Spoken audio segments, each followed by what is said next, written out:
बांग्लादेश में हिंसा पर बहुत बड़ा खुलासा। मुरी ने बांग्लादेश में आईएसआई का ढाका सेल बनाया। पाकिस्तानी ब्रिगेडियर कर रहा ढाका सेल का नेतृत्व।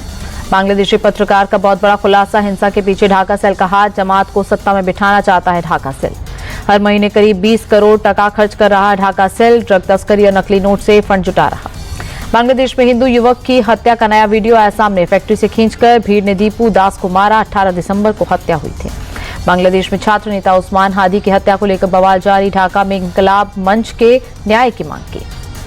आंदोलनकारियों ने अंतरिम सरकार को उखाड़ फेंकने की धमकी दी। कहा कातिल नहीं पकड़े गए तो यूनुस को जाना होगा। ढाका में हिंदू समुदाय के लोगों ने ह्यूमन चेन बनाकर किया प्रोटेस्ट। चटगांव, खुलना और मेमन सिंह जिले में प्रदर्शन। हिंदुओं के ऊपर हो रहे अत्याचार रोकने की मांग की। भारत के एक्शन से बौखलाया बांग्लादेश। भारत में बांग्लादेशी हाई कमीशन ने काउंसलर और वीजा सेवाओं को अस्थायी रूप से निलंबित किया। बांग्लादेश में एक हिंदू की लिंचिंग की घटना पर टीएमसी नेता कुणाल घोष का बयान। बोले वो एक अलग देश है, केंद्र सरकार को कुछ करना चाहिए। कुणाल घोष का बयान। हम बांग्लादेश में हो रही हिंसा की निंदा करते हैं। कांग्रेस सांसद दिग्विजय सिंह ने कहा बांग्लादेश में जब से आंदोलन होकर सरकार बदली है, जहां वो सारे तत्व हैं जो धार्मिक उन्माद फैलाकर राजनीति करते हैं। दिग्विजय सिंह का बयान। बोले हम बांग्लादेश में हमारे हिंदू भाई और ईसाइयों के साथ जो हो रहा है उसकी घोर निंदा करते हैं। काठमांडू में सड़कों पर उतरे लोग। बांग्लादेश में दीपू चंद्र दास की मॉब लिंचिंग के खिलाफ किया प्रदर्शन। लोगों ने बैनर पोस्टर लगकर जताया विरोध। बांग्लादेश की अंतरिम सरकार के खिलाफ नारेबाजी की। टीएमसी से निलंबित विधायक हुमायूं कबीर ने बनाई नई पार्टी। जनता उन्नयन पार्टी नाम रखा। नई पार्टी के गठन पर हुमायूं कबीर बोले अगली बार सत्ता में नहीं आएगी ममता बनर्जी। विधानसभा चुनाव में टीएमसी पार नहीं कर पाएगी 100 का आंकड़ा। टीएमसी सांसद शत्रुघ्न सिन्हा ने निलंबित टीएमसी विधायक हुमायूं कबीर द्वारा नई पार्टी के गठन पर कहा मुझे नहीं लगता कि इससे कोई विशेष फर्क पड़ेगा। बांग्लादेश में एसआईआर को लेकर बंगाल में एसआईआर को लेकर सीएम ममता का दावा। कहा 1.5 करोड़ से ज्यादा वोट काटने की तैयारी में बीजेपी। 50 बाइक्स पर बिहार से आए लोग। ममता बनर्जी का बड़ा बयान। पैसों के दम पर मुसलमानों को बांट रही बीजेपी को देश से खत्म करके ही दम लूंगी। बीजेपी नेता शुभेंदु अधिकारी का ममता बनर्जी पर एसआईआर को लेकर झूठ बोलने का आरोप। कहा टीएमसी तुष्टीकरण और मुस्लिम वोट के लिए कर रहे दुष्प्रचार। एसआईआर को लेकर बीजेपी का ममता बनर्जी पर निशाना। अमित मालवीय बोले 12 राज्यों में सिर्फ ममता कर रही हैं विरोध। अवैध फेक वोटर्स को नहीं बचा पाएंगे। नितिन नवीन के दौरे पर उत्साहित बिहार बीजेपी प्रदेश अध्यक्ष ने कहा नए कार्यकारी अध्यक्ष के साथ कई मुद्दों पर होगी बात। हिजाब विवाद के बीच दिल्ली में मोदी शाह से मिले नीतीश। पीएम से 30 मिनट तक बातचीत। मंत्रिमंडल विस्तार और पॉलिसीज के फाइनेंशियल इशू पर चर्चा। मुंबई में शिंदे गुट के नेता राहुल शेवाले की पत्नी कामिनी शेवाले पर वार्ड में मतदाताओं को साड़ी बांटने का आरोप। ठाकरे गुट ने आदर्श आचार संहिता के उल्लंघन का आरोप लगाया। अरावली के मुद्दे पर केंद्रीय पर्यावरण मंत्री भूपेंद्र यादव बोले एनसीआर में किसी को भी माइनिंग की इजाजत नहीं। अरावली पहाड़ियों को लेकर एक टेक्निकल कमेटी का गठन किया। राजस्थान की पूर्व सीएम अशोक गहलोत ने अरावली को लेकर केंद्रीय मंत्री भूपेंद्र यादव के दावे को खारिज किया। कहा यह पूरी तरह भ्रामक और तथ्यों से परे। कांग्रेस नेता सचिन पायलट बोले अरावली के मुद्दे पर सरकार पूरी तरह बेनकाब हुई। 26 दिसंबर को जयपुर में बड़ा विरोध प्रदर्शन करेंगे। अरावली को लेकर हो रही राजनीति पर बोले राजस्थान के सीएम भजनलाल शर्मा लोगों को बरगलाना बंद करे। विपक्ष हम किसी भी तरह से अरावली से छेड़छाड़ नहीं होने देंगे। हुड्डा के बयान पर मंत्री महिपाल ढांडा का पलटवार। कहा ये लोग सुनी सुनाई बातों का बनाते हैं मुद्दा। प्रदर्शन को लेकर सीएम रेखा गुप्ता ने की हाई लेवल मीटिंग। पर्यावरण मंत्री मनजिंदर सिंह सिरसा, ट्रांसपोर्ट मंत्री पंकज सिंह और दिल्ली ट्रैफिक पुलिस के बड़े अधिकारी शामिल हुए। बैठक के बाद पर्यावरण मंत्री मनजिंदर सिंह सिरसा बोले पीडब्ल्यूडी, ट्रांसपोर्ट और सभी विभागों पर जरूरी बिंदुओं पर चर्चा हुई। आने वाले दिनों में उठाए जाएंगे जरूरी कदम। आचार्य प्रमोद कृष्णम का कांग्रेस पर अटैक। कहा नेशनल हेराल्ड मामले में चोरी हुई, ये केस बहुत लंबा चलेगा। पटना में east zone vice chancellor summit का आयोजन। राज्यपाल आरिफ मोहम्मद खान ने की शिरकत। एक ही मंच पर 70 कुलपतियों का जमावड़ा।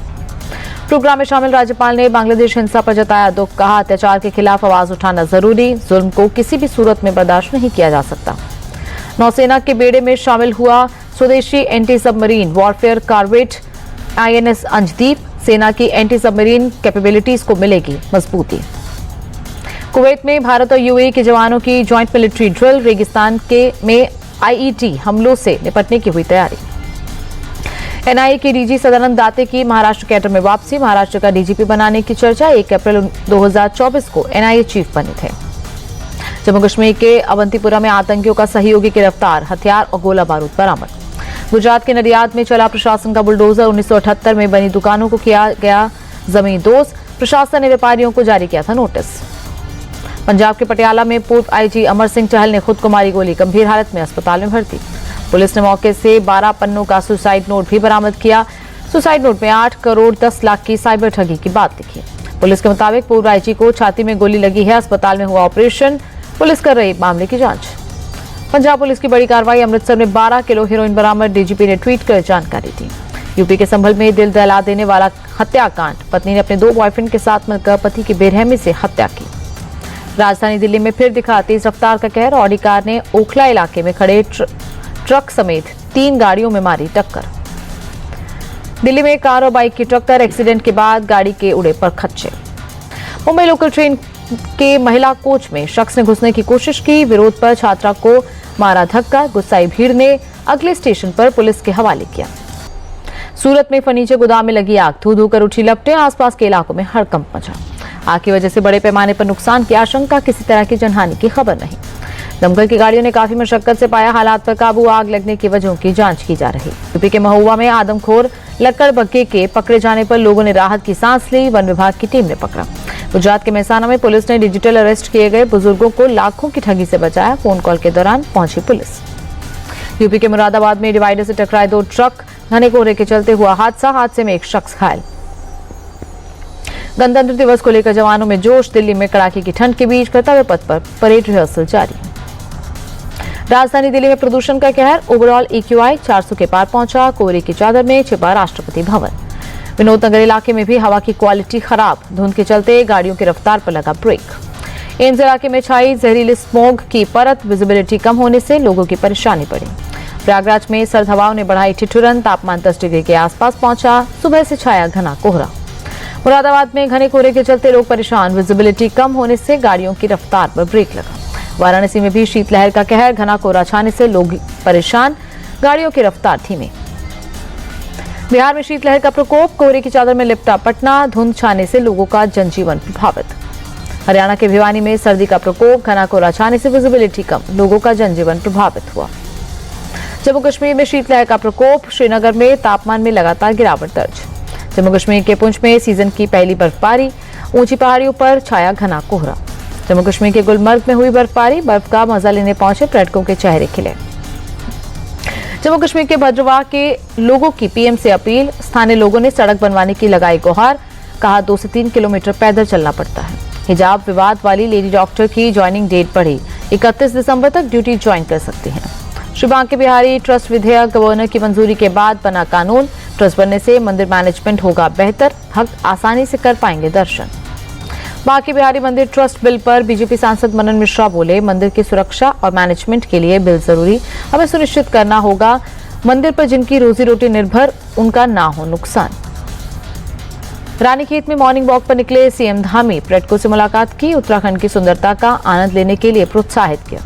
अयोध्या में उमड़ा श्रद्धालुओं का जन सैलाब, बड़ी संख्या में हनुमानगढ़ी पहुंचे भक्त। उज्जैन पहुंचे केंद्रीय मंत्री जेपी नड्डा, महाकाल मंदिर में किए दर्शन, शयन आरती में शामिल होकर लिया बाबा का आशीर्वाद।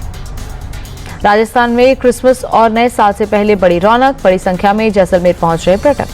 विमेंस क्रिकेट में भारत और श्रीलंका के बीच दूसरा T20 आज विशाखापट्टनम में शाम 7 बजे खेला जाएगा मुकाबला। 5 मैचों की सीरीज में भारत की टीम 1-0 से आगे, मैच जीत भारत की टीम 2-0 से लीड करने की कोशिश करेगी।